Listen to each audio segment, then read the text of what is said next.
So the background here is we're going to talk about tonight overcoming weight loss challenges. One of the biggest problems I see in practice is people that want to lose weight, but they can't. We're going to talk about organic acids testing, and specifically the first part of the series, we're going to talk about carbohydrate metabolism, which is really important. So I put it first. One of the most important things, really, for our overall health. So just a little bit about my background in general. I've been in practice for a really long time. I'm getting to that age where I'm actually kind of, when you're first 5 or 10 years in practice, you try to exaggerate how long you've been in practice. Now I'm trying to minimize it. So let's say at least 24 years. I've been doing this with thousands of patients for a really long time. I have a training program, which is going wonderfully. We train a couple hundred doctors a year in the Kalish method, which is great. I have this long history of doing all kinds of crazy things. I lived in a monastery in Japan. I lived in a monastery in Thailand.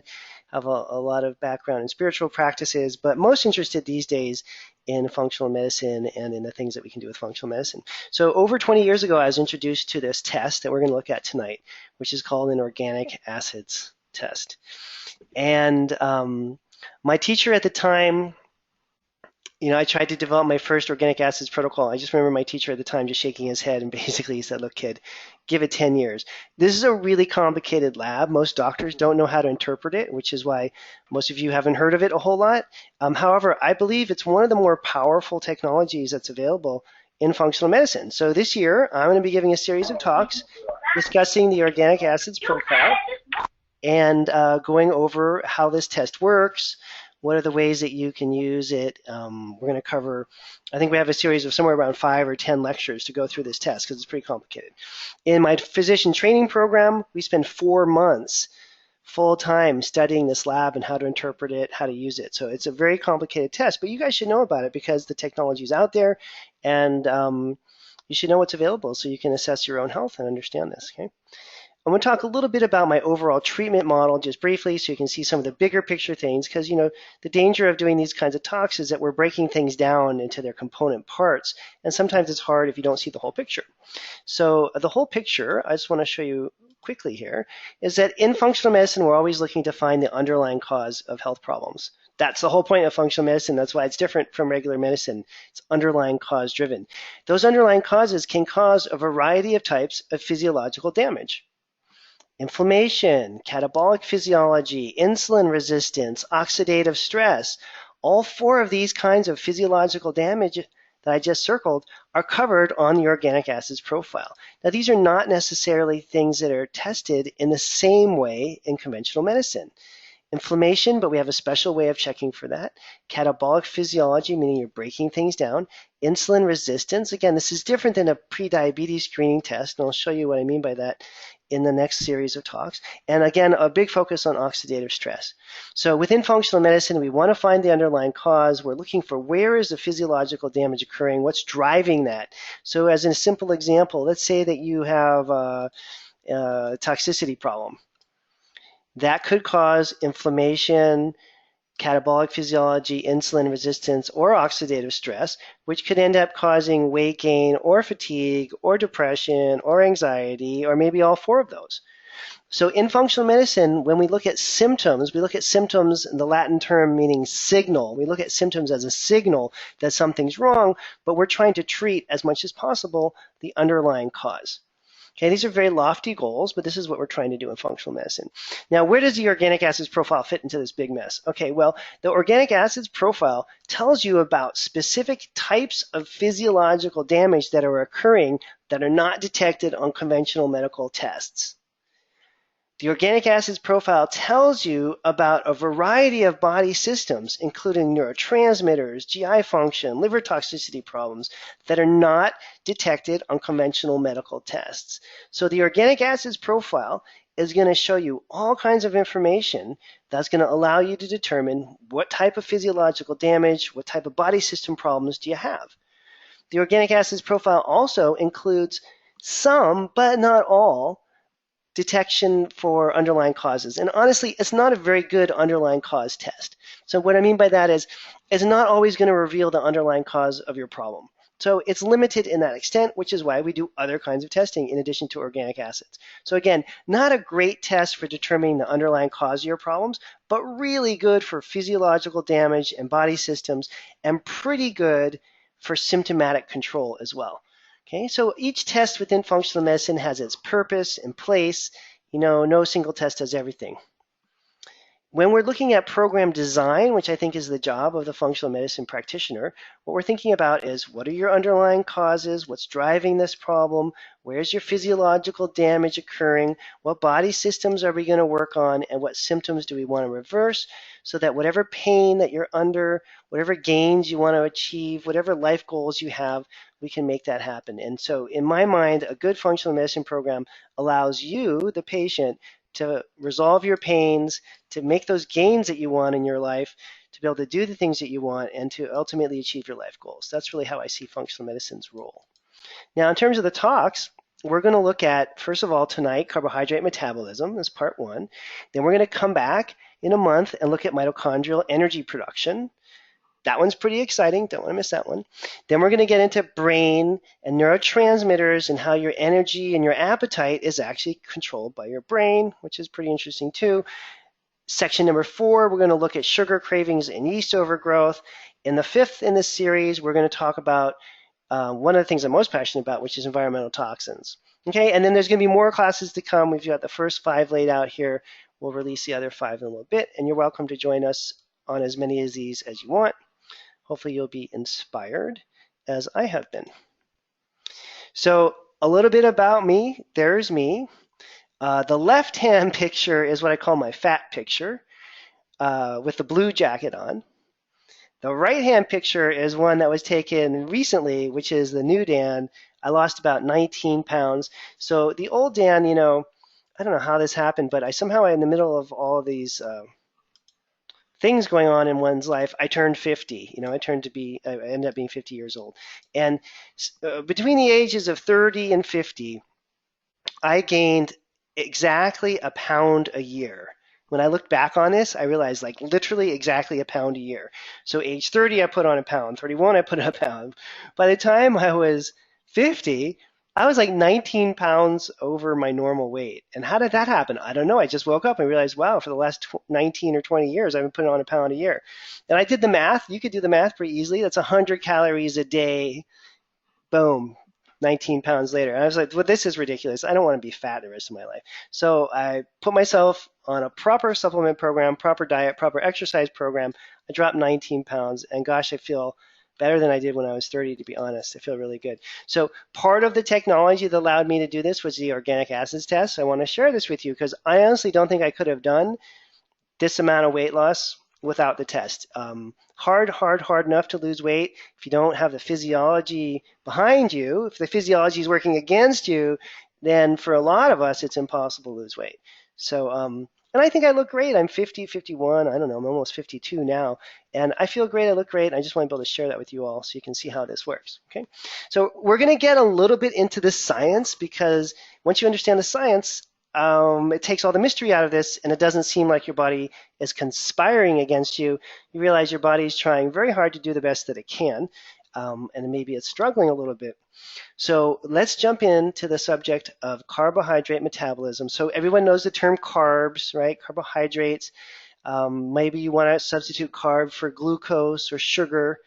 The body treats carbohydrates, glucose, sugar in a way that can be very good and in a way that can be very bad. So we want to look at the hard part of this first, which is this diagram here, which is a little bit hard to understand, but I just want to explain the basics of it, which is that we have 2 basic possibilities for how we're going to handle glucose, sugar, carbohydrate, whatever you want to call it.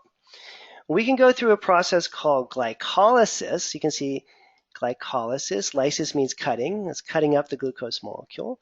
Or we can go through a process called gluconeogenesis. Genesis, right? Neo meaning new, genesis meaning creating.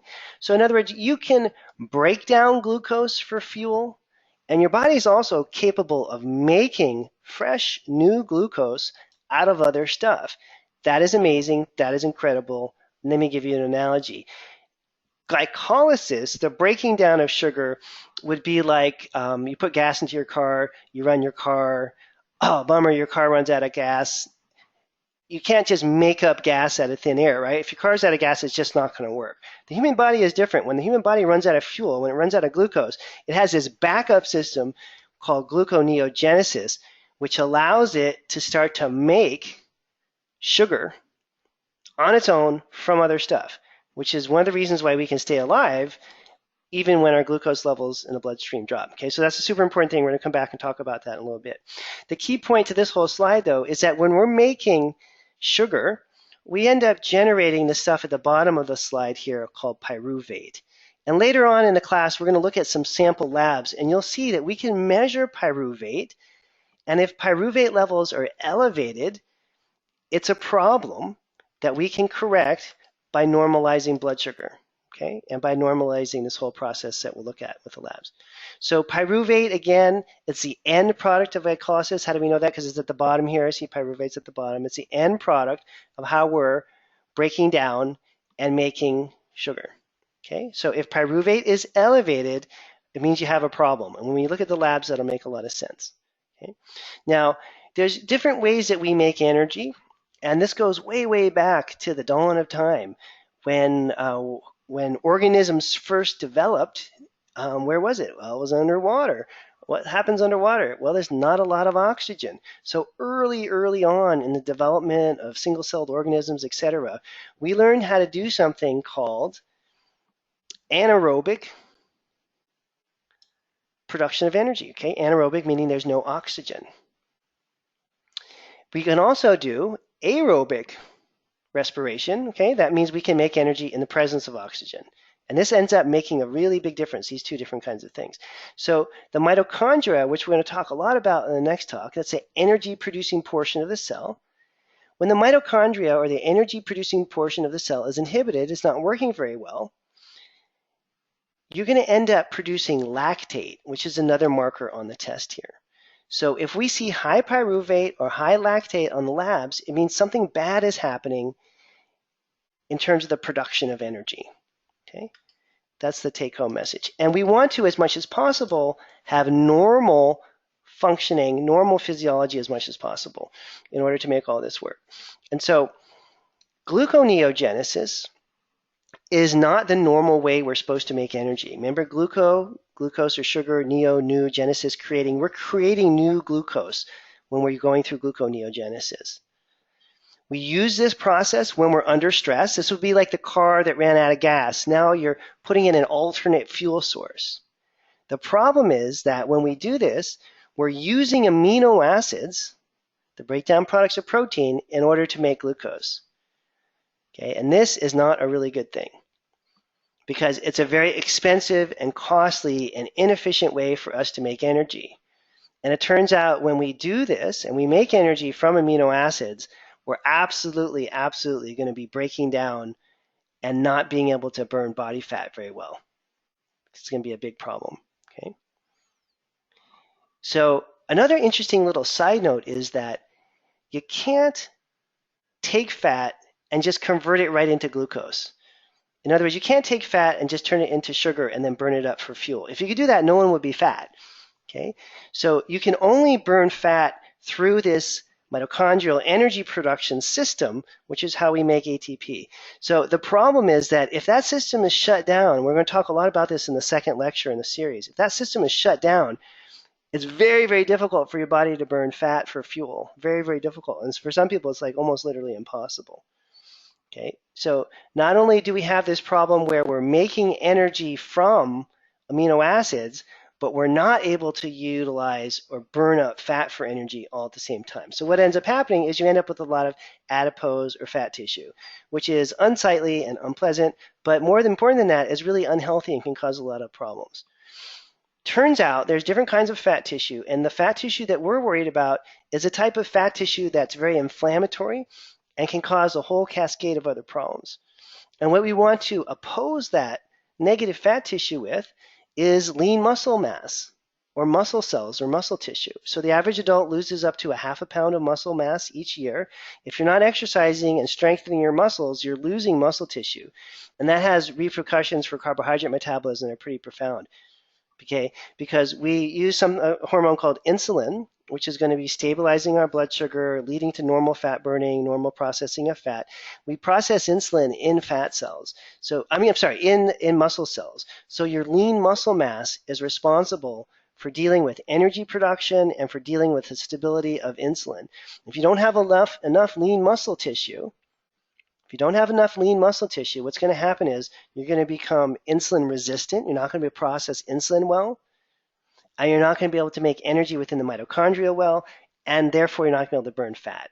So remember, the fat is burned in the mitochondria. If the mitochondria aren't working properly, you can't burn fat. The mitochondria are literally in your muscle cells. We have 2,000 up to as many as 10,000 mitochondria in these muscle cells. So every muscle cell that you lose, you're losing mitochondria, you're losing the ability to make energy, you're losing the ability to burn fat. Okay, so having enough lean muscle tissue is as important, and some people would probably argue more important than how much fat you have in terms of being able to burn fat. Now, again, insulin resistance, insulin sensitivity, this term means that how we're using insulin in terms of the ability to control blood sugar and stabilize glucose. That, if it's thrown off and is out of balance, can actually be corrected with a pretty simple supplement called lipoic acid. Okay. I don't use this all the time. I don't use it with every patient, but if the person's having a significant problem and we see on the lab test that they're deficient in lipoic acid, then absolutely we use it. And when we look at the labs in a few minutes, you'll see there's indicators for whether you need lipoic acid or not. So lipoic acid will support insulin balance. It'll optimize the function of insulin receptors. It repairs them. It also prevents free radical damage, which will also, again, protect the mitochondria so they're healthier and they're able to burn fat. Remember, having enough mitochondria is the essence of all this because they're where you're burning fat. If the mitochondria are being damaged from free radicals, you're not going to be able to burn fat. If you don't have enough lean muscle tissue or muscle cells, you're also not going to have the mitochondria that you need to burn fat. Okay, and so a lot of this is circular. In other words, one problem can cause the next problem. One solution helps feed into the next one. Lipoic acid helps with a whole variety of these issues all at the same time. It's a really important nutrient. And there's a test for it, which we'll look at in a minute. So now, where is all this happening? Here's a diagram that tries to show you some of the more details on this. Okay, so within your liver, you're taking glucose, that's sugar, converting it into glycogen, that's a stored form of sugar. Then eventually you're also going to have insulin involved.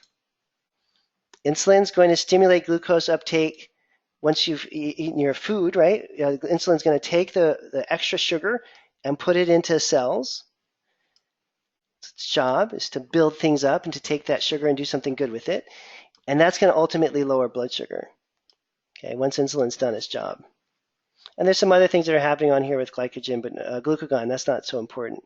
Okay, the main thing is that the issues that we're talking about are happening in terms of the negative side of this. When things are starting to go bad, they're happening within the liver itself. And if your liver's not functioning well, you're going to have a really big problem with being able to process all these different compounds that happen when your blood sugar is unstable. Okay? Now, where people provoke these problems with food pretty commonly, if you overeat glucose, and that could be brown rice, that could be a Snickers bar, it could be candy, it could be a Coca-Cola, it could be excessive consumption of a healthy or unhealthy carbohydrate. If you eat too much carbohydrate or too much sugar, your blood sugar is going to spike. Your body's going to overreact and make insulin to throw that extra sugar into fat cells. Then your blood sugar is going to drop precipitously. You're going to start to get hungry sooner than you should, and your adrenals are going to start to produce another hormone called cortisol to try to deal with the situation. So most of us, if we're not eating well, are on this up and down roller coaster all throughout the day with insulin and cortisol trying to compensate for what we're doing wrong with our food.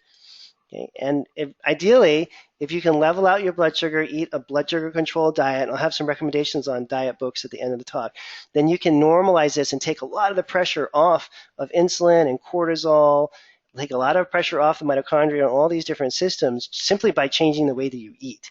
The problem is, for a lot of people, they can't change the way they eat because their appetite's being controlled by all these other factors. So again, it becomes kind of circular. I think that one of functional medicine's jobs is to jump in to give you supplements in the short term to normalize your physiology so you can implement the diet changes that you want.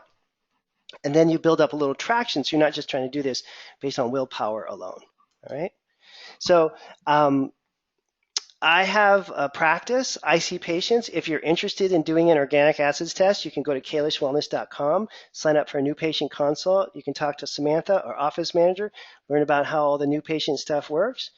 Highly recommend doing an organic acids test. If you're an existing patient of mine and you're listening to this and you haven't done an organic acids profile in a while, call Sam and order a kit. If you're a new patient, you can get signed up as well.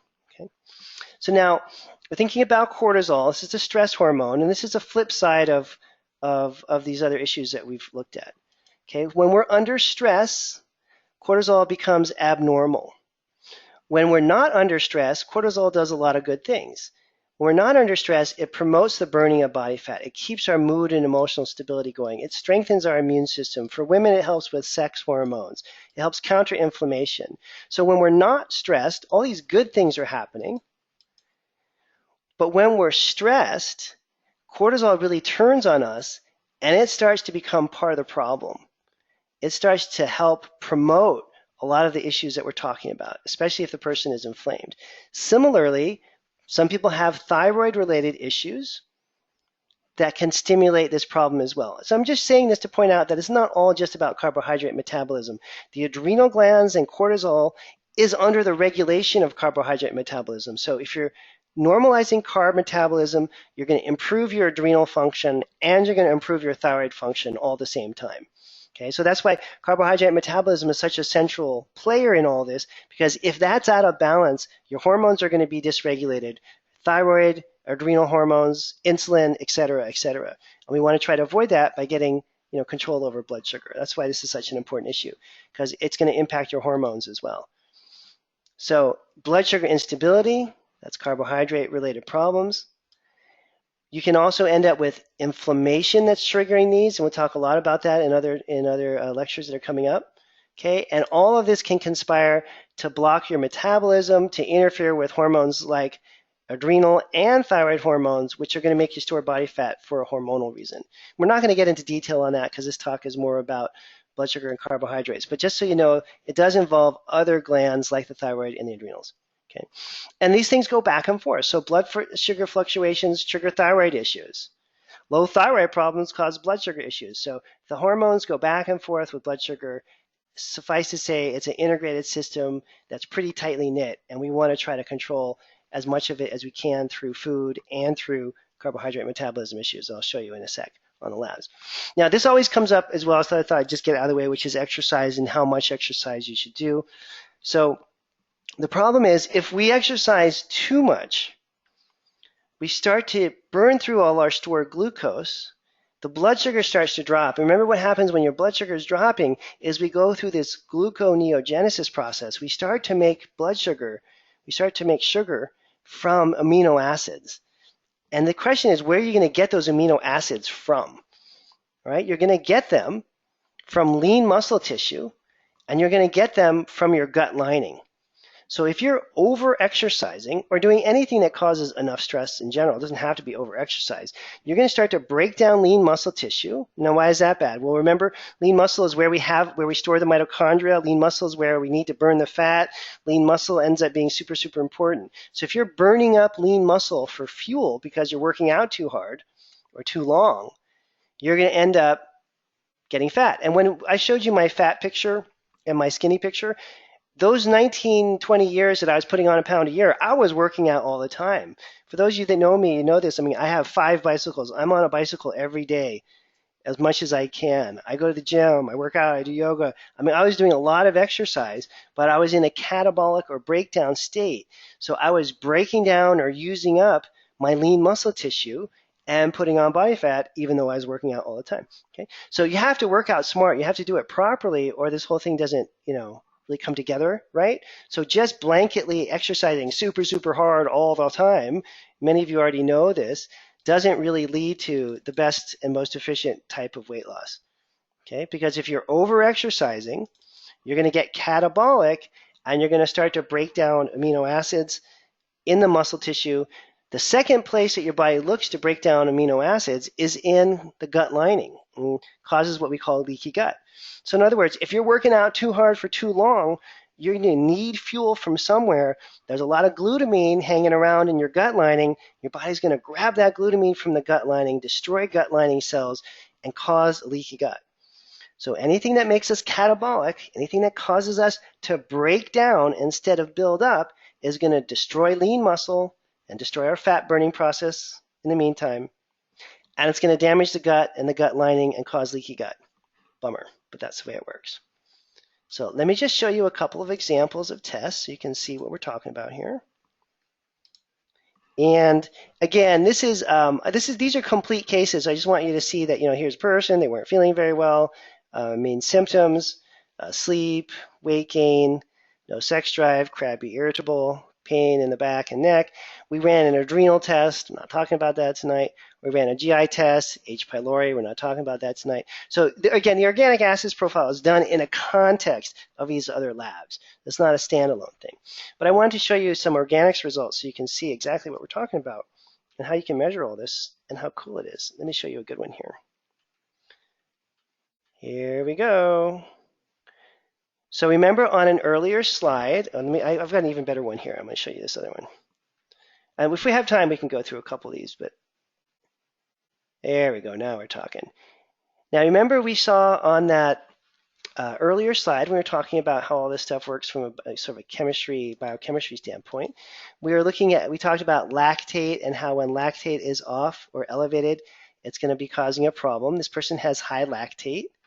And if you look at what the lab actually looks like visually, it's pretty simple to interpret.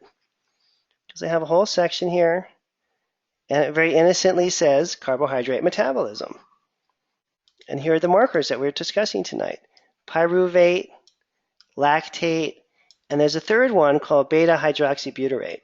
Okay, so remember, if pyruvate is elevated, it means you're breaking down amino acids for fuel. Not good, because that's destroying your muscle mass and that's destroying your gut lining. If your lactate is elevated, that means you're breaking down lean muscle tissue. Not good. And breaking down gut lining, not good. Hydroxybutyrate elevated means that you're breaking down amino acids for fuel excessively. That's a specific marker just for amino acids. Pyruvate and lactate have to do with the burning of carbohydrate. Hydroxybutyrate, beta-hydroxybutyrate specifically tracks, are you breaking down amino acids instead? And remember, you can't convert fat directly into glucose. So if these systems are shut down here, and your mitochondria is not working very well, which we're going to talk about next month, your body's not able to burn fat very efficiently. And it doesn't matter how much you exercise or how little you eat, you're going to store fat at all costs. I mean, clearly there's a point you could literally starve yourself to death. You're going to eventually start to burn fat. But 99% of us would start to eat more food before we would get to be in that position. So what I'm talking about is being able to lose weight and maintain your energy levels and not feel like you're hungry at all. Okay, or a little bit, but not feel like you're hungry all the time in a really negative way. That's what we're trying to achieve with these. So if we can normalize carbohydrate metabolism, you can see all the benefits. That's going to improve lean muscle mass. Now you can start to work out. Hey, even if you don't work out, even if you don't ever touch a gym, weight, bicycle, treadmill machine, just normalizing carbohydrate metabolism alone is going to put on lean muscle mass. Why? Because you're going to break it down less. Carbohydrate metabolism normalization is going to help you improve your leaky gut because now you're not pulling all those amino acids from your gut lining. So this is a really important key issue. What's it going to help with in terms of hormones? Well, insulin, thyroid, and adrenal hormones are all going to improve if you improve your carbohydrate metabolism. Now, how do you do that? Well, we talked about dietary changes, obviously, and there's a book I'll tell you about, the fast metabolism diet, to correct that. But let's blow this up a little bit so you can see. It shows right on the lab. So there's like a cheat sheet here. How do you fix carbohydrate metabolism? Well, maybe B1, vitamin B1, vitamin B3, chromium, lipoic acid, and for some people, some extra CoQ10. So in addition to diet changes and all those other things we talked about, for me, the standout supplement here is lipoic acid. That's the one that seems to move the needle the most on most people.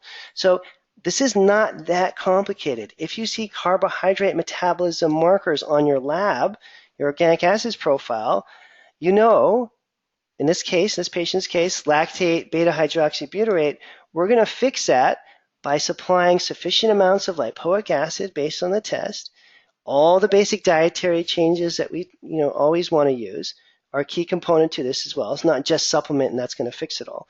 But I'll tell you, for someone with this particular profile that we're looking at here, if they just try to do the diet alone, they're going to be very frustrated. It probably won't work and they're going to give up. And this is kind of the way it is. If you have this amount of physiological sort of blocking going against you, then it's really, really difficult to have the willpower to continue on and make all these changes. It's almost impossible. Most of us will eventually just break down and we'll start to, overeat, basically. I'm going to show you one more example so you can see. These are all patients of mine from the past. There's one down here. I'll show you. There's so many other things on this test. Again, we're going to spend a whole bunch of time going through these because remember, we never just do that one test. Always test the adrenal hormones and other issues. We always look at gut function, make sure the gut's working well. There's our pathogen screen. Here, this person has a parasite called Entamoeba fragilis. And then here's the fatty acid metabolism. Okay, so now this lab example, we've got pyruvate that we were talking about in the very beginning. Pyruvate is high.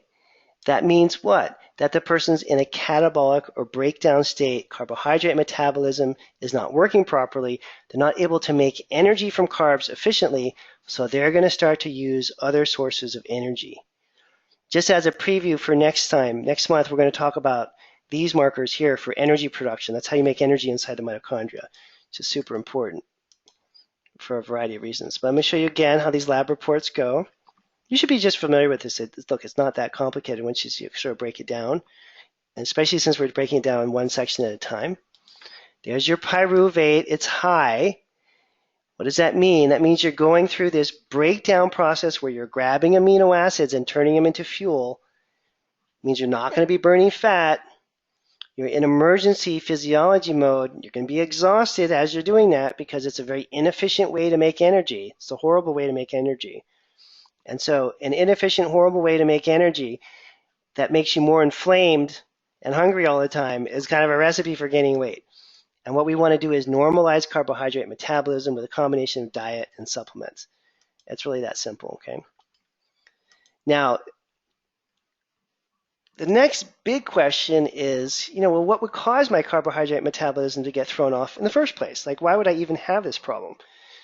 Well, you think about all the things that make us catabolic. Again, catabolic means we're breaking down. Anabolic means we're building up. So what are the things that cause us to break down? Well, excess exercise, not the right amount of exercise, but excess exercise causes us to break down. Now, all you have to do to think about that is imagine like the Olympic Games coming up, In the Olympics, if you look at a marathon runner in the Olympics, are they really attractive people? No. They're running for 26 miles, right? They're in a breakdown state constantly because cardiovascular exercise, after 20 minutes, 30 minutes becomes catabolic. And you can't run 26 miles and carry a whole bunch of lean muscle tissue along with you. So your body starts to break down lean muscle in order to turn you into a superior long-distance runner. Contrast that with a 100-meter sprinter, someone whose whole life is based around running 100 meters really fast in the Olympics. Those men and women are beautiful. They have well-muscled legs and arms because it turns out you can carry a fair amount of muscle mass 100 meters without a problem. And in fact, in order to go really fast for 100 meters, you need a lot of muscle mass. Do you find 100-meter sprinters running 26 miles? They couldn't. Even if they wanted to, it would destroy their career because long-distance exercise, the kind that I prefer, being on a bicycle for 3 hours, causes you to be catabolic and break tissue down. How many times have I been on a bike ride for 3 hours? I look at all the other guys in their 40s and 50s and 60s who are also on bike rides for 2 or 3 hours, sometimes riding together, sometimes separately. And every year we're getting fatter and fatter and fatter. It was not a lack of exercise. Clearly, we're out there for 3 hours. I mean, how much do you have to sweat to work out, The reason is that long periods of cardio are going to make you catabolic. Now, how do you counteract that? Well, you just do some strength training. You have to balance out your cardio. So me as a cyclist, if I want to ride for 3 hours on the weekend, I have to do enough weight training and strength training during the week that I build up my muscles that I'm going to tear down when I'm on the bike. If I just rode my bike all the time, every single day like I used to, I would be getting fatter and fatter right now. So you just have to balance the building up exercises that are anabolic, strength training, etc., with the breakdown exercises that are catabolic. If you're like me and you love to run and you love to bike, you need to lift weights fairly often in order to prevent being stuck in this catabolic physiology. So that's one example of how exercise itself could impact all these different systems that we're talking about.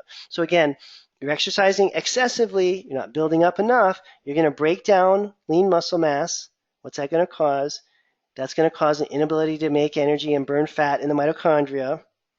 Hence all the fat guys like my age on the bikes, okay, riding around with a big belly, because they don't have enough muscle mass to burn fat efficiently, and they end up burning up their lean muscle tissue, and they end up burning up their gut lining in order to get fuel, and we want to avoid that. Okay, so carbohydrate metabolism, very important for insulin, thyroid, adrenals, important for lean muscle mass, important for energy, obviously, so you have the right amount of energy throughout the day, and important so that you can burn fat efficiently, which is what we want, after all, is for us all to be very efficient fat burners. That makes you happy. Now, the thing is, it's not just about being thin, Clearly, people just feel better at the same time. So in addition to the right kind of exercise, balancing out your cardio and your strength training, diet. So if you're in this scenario where your carbohydrate metabolism is already broken, a regular diet is not going to work, as most of you have discovered.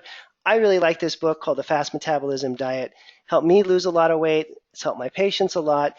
It's specifically a diet designed for people who don't process carbohydrates very well. Okay, so you can use this diet to re-trigger your metabolic rate to come back. It's a healing diet. It focuses on adrenal and liver issues, which are big parts of the programs in terms of patient workups that I do in my own practice. So I'm really kind of a kindred spirit with this. Haley Pomeroy is a woman that wrote the book. It's very well written, a little complicated, but it works really well. Okay. Basic do's and don'ts. You can eat all the good stuff, but you got to be careful with how much you eat, how much fat you eat, how many carbs you eat. It's a complicated story. You can read the book, again, Fast Metabolism Diet, for people that are really trying to lose weight in combination with your organic acids profile, some supplements, the right kind of exercise, this diet, it all comes together. Now, in my case, because I was riding my bike excessively and running all the time, for me to drop to 19 pounds, I actually had to exercise less. Believe it or not, I had to exercise less because I was overdoing my cardio for all those years. I was overdoing my cardio. I had to back off on the cardio, do a lot more strength training, and then the body fat started to just come right off. Now, I'm not saying that's true for everyone. That was just my example of a guy who runs and bikes too much. The same thing with the fast metabolism diet. Many times, a single fixed approach to diet is not going to work. When you read a book, you'll see more detail about how she approaches this. It's quite a sophisticated and well-written book. I really like it a lot. Okay. So the science behind the diet basically is that you're going to calm your adrenal glands down with food, which we talked about, the adrenals, the thyroid, all involved. Want to get the thyroid to stimulate so it's burning at the right metabolic rate. She also talks a lot about cortisol, adrenal glands, and she really gets into the whole idea of liver toxicity and how the liver is related to that, which is, I think, the 5th of the series of talks that we do. So I like the book because it really fits in well with my model of functional medicine, and it's well done. One of the things I think is the most surprising for a lot of people, and this happens to patients all the time, that they're not losing weight, they're following all the rules, is dehydration.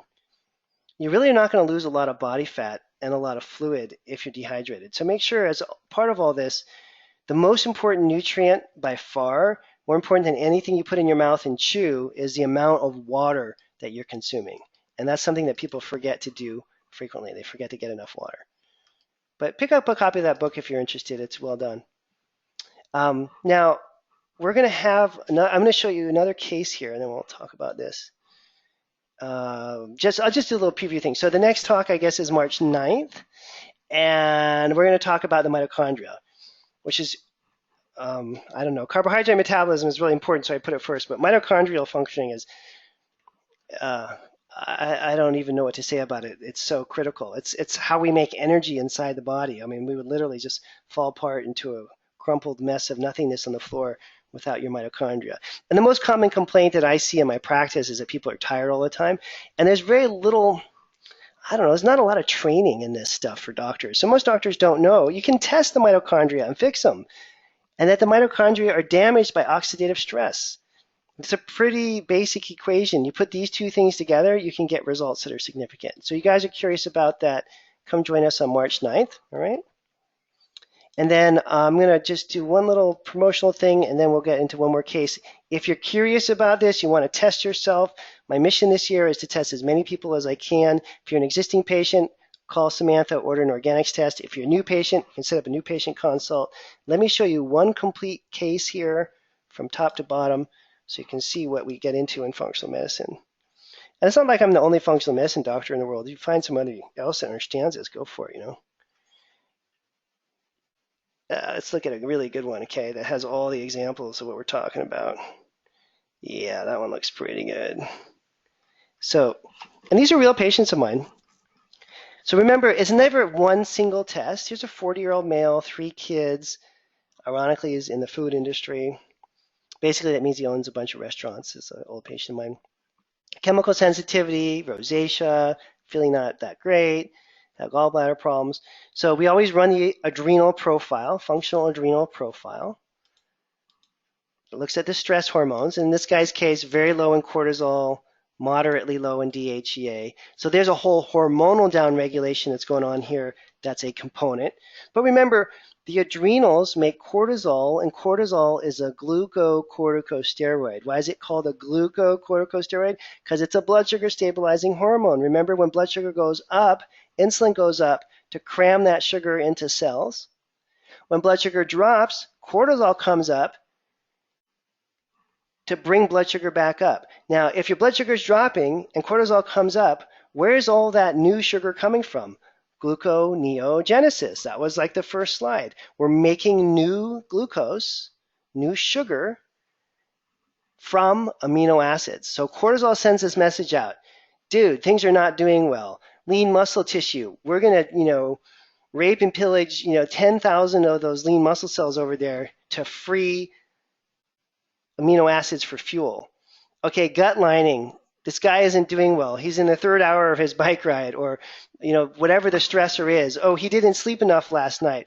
Gut lining. We're going to rob glutamine levels from you, cause leaky gut, because this guy was dumb enough to stay up too late at night, and he's stressed, and we need to get gluconeogenesis going.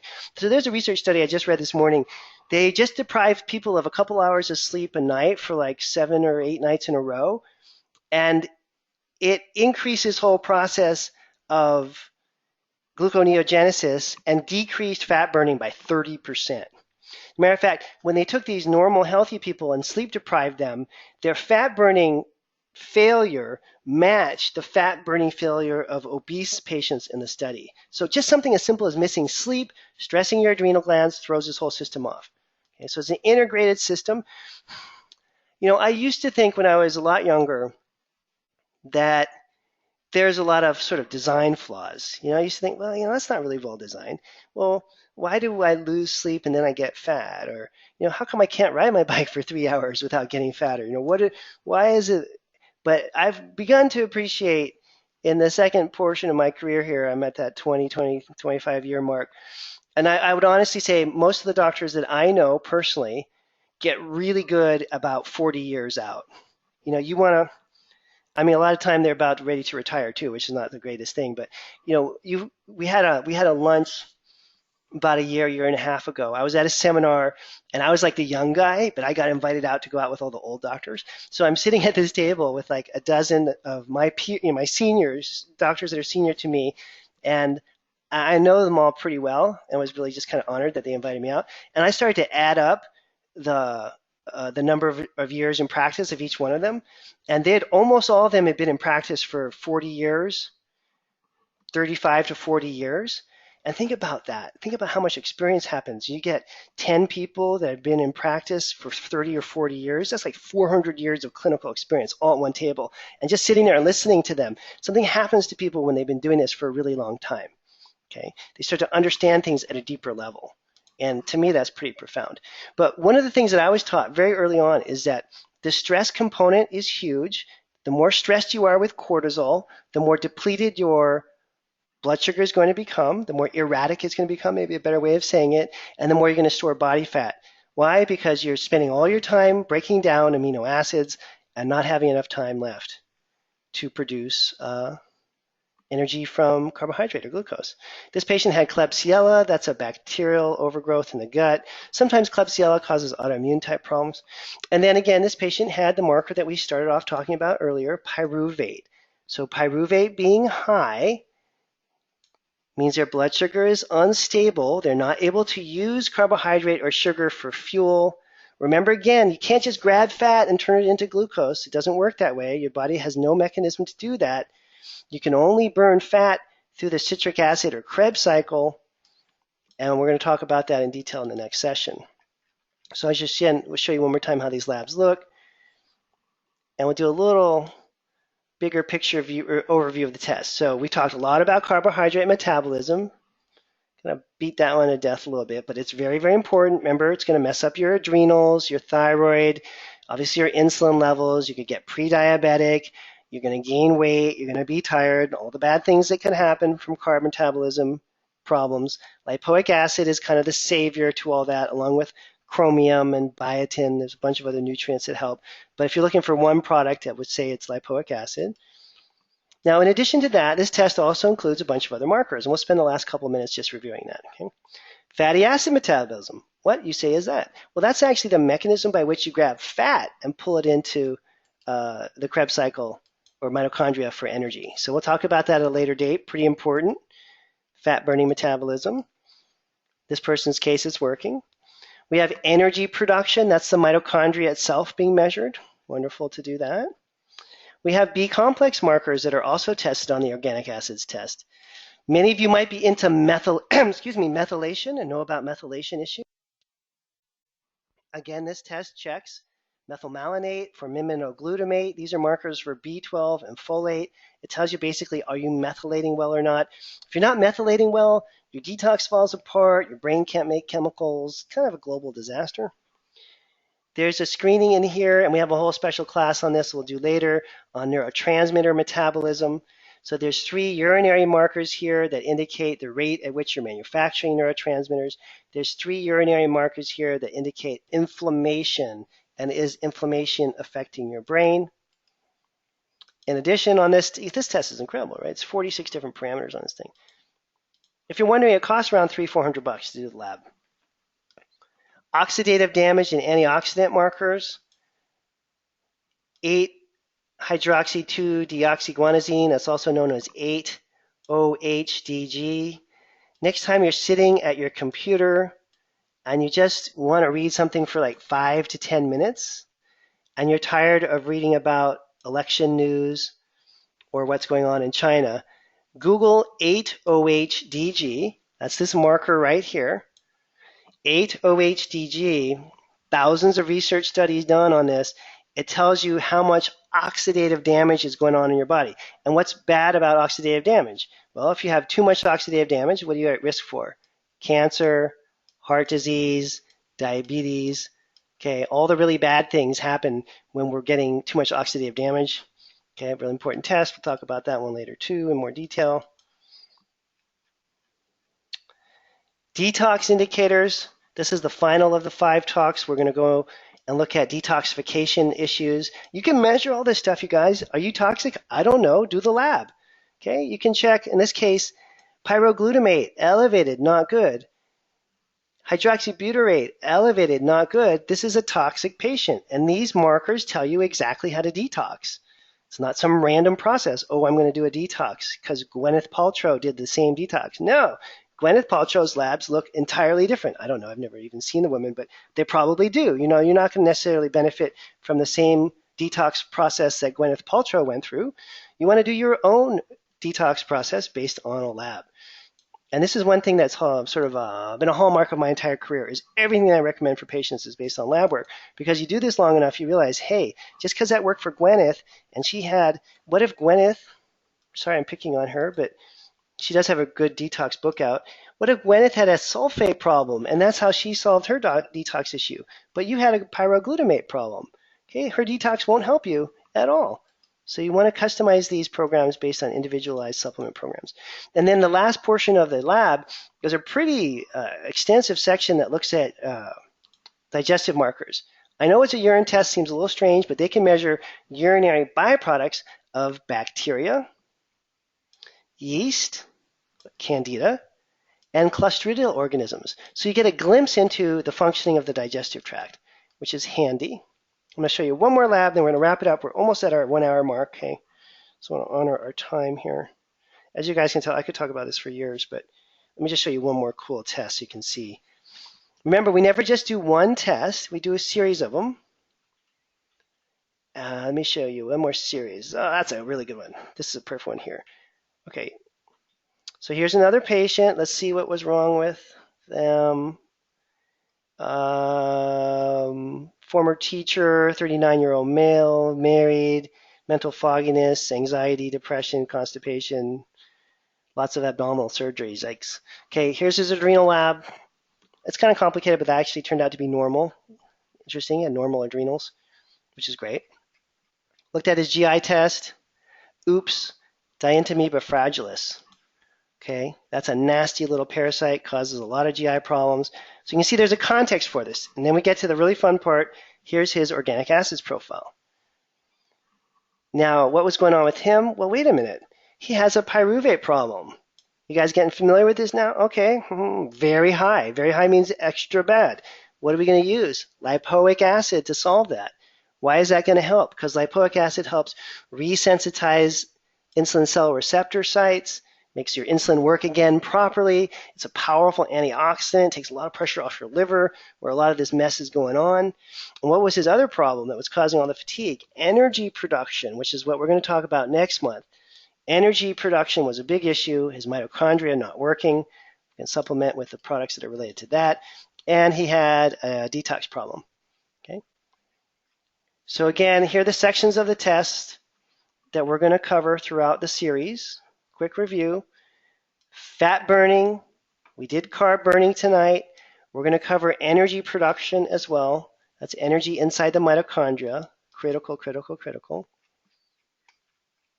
We're going to look at B vitamins, methylation, neurotransmitters. There's a whole class on that. Oxidative damage. We're going to combine that with the mitochondrial talk next time. But look up 80HTG. You got a free minute. It's pretty amazing. When I was in New York, I don't know, 6 months ago, there's an amazing guy. Many of you probably heard of his name is Walter Crinian. It's like the grandfather of environmental toxicology. He's one of those 40-year doctors, right? Who's at that 40-year mark, and you just know he's like a god. He's just like on it in so many different ways. Anyways, Walter gave a couple-hour talk to a packed room of doctors just about this one marker. That's all he talked about the whole time. And he didn't even touch on the research. He was flying through his PowerPoint slides so fast, I was dizzy and like almost fell off my chair. I mean, he didn't even scratch 1% of the research that's out there on this marker. It's a really important one. So look it up if you have a free minute. Kind of open your eyes to all these things that we should all know about. That should be something that's just like taught in 3rd grade. Detox markers. Each one of you listening to this has somewhere between 400 and 700 toxins in your body. You know, unless you've done something to pull them all out. Measuring the detox markers, very important. That's the 5th of the talks that we're going to in this series. And then compounds of bacterial or yeast origin. You always wondered, do I have an intestinal yeast overgrowth? They can measure that. Do I have clostridial or bacterial overgrowth? They can measure all that stuff.